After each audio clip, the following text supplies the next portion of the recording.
The Huawei chief executive says the UK will not say no to us when it comes to including his company in critical infrastructure projects. The possible participation by the Chinese tech giant in setting up Britain's 5G network led to political controversy and a cabinet sacking. Just a week ago, President Trump reiterated that the States will not do business with Huawei, which he thinks is a security risk.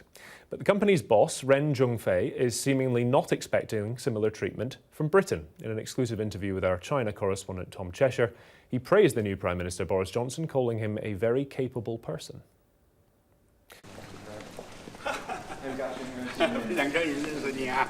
Nice to meet you. I'm Michael. Nice to meet you. Ren Zhengfei is in the crossfire of a full-blown trade war between the US and China. So, what better way to relax than with a performance of some traditional South Chinese folk music?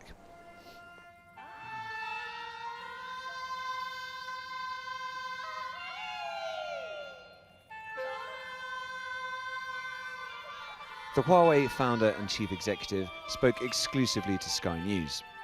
As well as the row between Beijing and Washington, Mr. Ren has another big concern.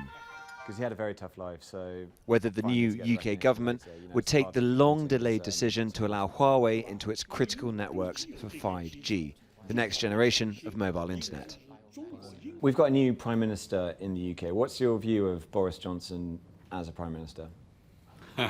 我这个新的首相很难干啊，他很有决断能力啊。我觉得呢，只要认真成事，不会说不的。我们有信心，说不呢不是对说不会是对我们，而是对别人的。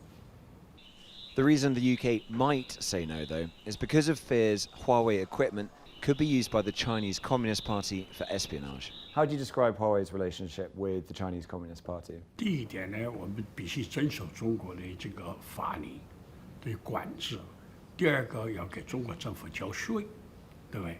除此之外没有关系了。 I think you're a member of the Communist Party here in China. 是。 And that involves taking an oath, correct? Sorry, 对吧?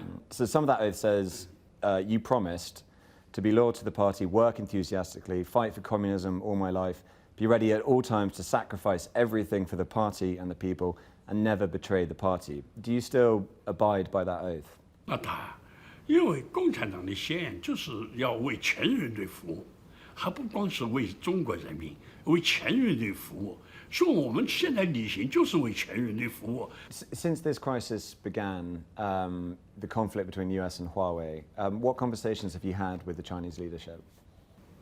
因为我觉得不需要对话，对话的目的我们就上了特朗普的当，特朗普就希望中国拿些利益去把换来。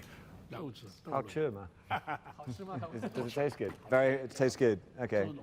This apparently rustic Chinese village, in fact, sits in the middle of Huawei's huge high-tech campus.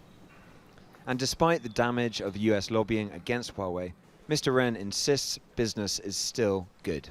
So just to get it straight, to sum up, the US government is actually being helpful to Huawei, while the Chinese government is being unhelpful to Huawei. 对，你非常准确评价。没有特朗普的这么宣传，全世界人民不知道华为这么厉害，这么好。 所以我们的市场空间是特朗普帮我们打开的。我们不在乎哪个国家买我们的，不买我们的，因为我们现在根本的问题是卖不过来，不能供应这么多货物。我从来没来吃过。I never come here to. Mr. Ren has built Huawei from scratch over the last 30 years. Never has the company experienced so much controversy or criticism as it does now. You'd almost think he was enjoying it. Tom Cheshire, Sky News, Shenzhen.